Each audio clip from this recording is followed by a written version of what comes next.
So I'm just going to be a little bit honest. It's interesting. It's been a hot minute, and I've been updating the studio. But I thought I'd catch you up to some of the things I've been up to.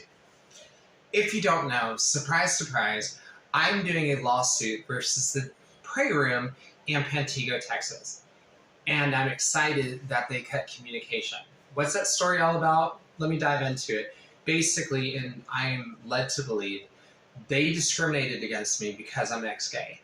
I'm going to also dive into another thing. I was recently kicked out as I go and pursue a doctorate in Jewish studies, most likely, or Messianic. It's a toss-up as I'm going to make a Messianic Jewish Institute because I was ex-gay. This is the reason why I'm going to set forth to make an amendment to the United States to protect people like myself. If you're ex-gay or if you're LGBTQ, you know the common amount of levels. And like I talked about on my Jubilee takes with Gonzalez TV and individual whom I will never consider my friend, and I look forward to taking on the public sector, Brandon Robinson, is a complete crook. By him sitting there whitewashing that ex-gays don't exist because he's trauma bonded, yeah, we're going to talk about that later. Stay tuned. But the point being is, what's also interesting on that note, and if you're Gonzalez TV, hello, friend, they actually have kind of want to talk about a few things. I'm starting to see kind of some stuff they left on my YouTube, and they're very kind in their approach, so I really appreciate you. And say hi to Abigail for me. I'd love to eventually meet you, kind of get your take, and I started following them on YouTube. But the reason why I'm not friends of Brandon Robinson's, I hope I got that name right, is because of the content of how they just do certain things. But I'm going to go back to why I'm doing an amendment. I believe people that in the nation of Uganda, for example, are suffering horrible crimes for just simply either having an attraction or feeling that they're gay or believing that they're gay. Just for existing, it's a penalty. And it's done by people like that support revival, people that are evangelical. And we saw this in the Jubilee film, and this I've been very outspoken on how I disagree with that treatment. I don't think that you can sit there and demonize people for the way that they're treated. And I think in my Charismatic Chaos reels and more, this is very evident.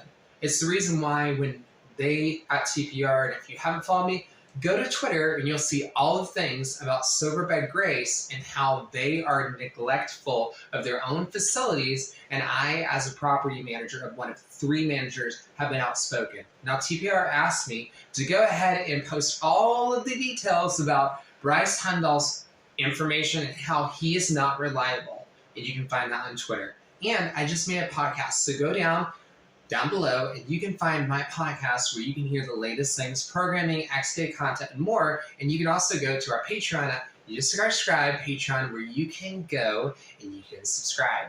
But what's really on my heart is actually I don't give a damn to get money from TPR. I don't really care. And I was expecting that they would shut down all communications and judge my life. And the reason why I believe that is because they had a staff member of their senior lead team leave. They became hurt. And because she became married to a lesbian, and I believe got married, to the best of my knowledge, and declared she was delivered, they became hurtful and treated me in an inexorable way, and I'm going to prove that in the courts. This is the best thing to happen, me banking on the fact that they didn't believe me. And congratulations to TPR, because you fell right for my trap to admit your lack of character, your lack of belief, and your manipulation in emotions. If you don't know what prayer rooms do around the world, as I've traveled and visited at least 7, I think 9 of them, they bank on emotional equity. And that's basically like the money that Luke Frendenberg recently sent me. He wants to congratulate me for ministry, and while I appreciate that gift, that's manipulative because ultimately they're trying to get me on their side. They use a term called emotional equity, and this is abusive. And because of that, it's discriminatory because essentially they want me to just be quiet. And I've claimed whistleblowing. Now, if you don't know, I also had a Facebook page, which is shut down now, called Awaken America Now. And lo and behold, that's happening to content creators as we're free speech. These are just a few updates I wanted to come online, tell you and let you know, and I'm so grateful. I look forward to all the conversation. On another note, it's a little stressful with the work I do and talking about my journey, which you can find on YouTube, where I talk about my blog, my story of coming out of human trafficking, and the death of 1,443 people, while also being a almost wizard and leading gay rights activism. So I happen to be the rising ex-gay theologian in the world, and I'm involved in human rights. You can support the work I do by going to Patreon. You'll find all my details in the Giving ad. But that's been a few updates as a start. Thank you, and until next time, my name is Sean, a previous gay rights activist, and together we can make the world a more peaceful place.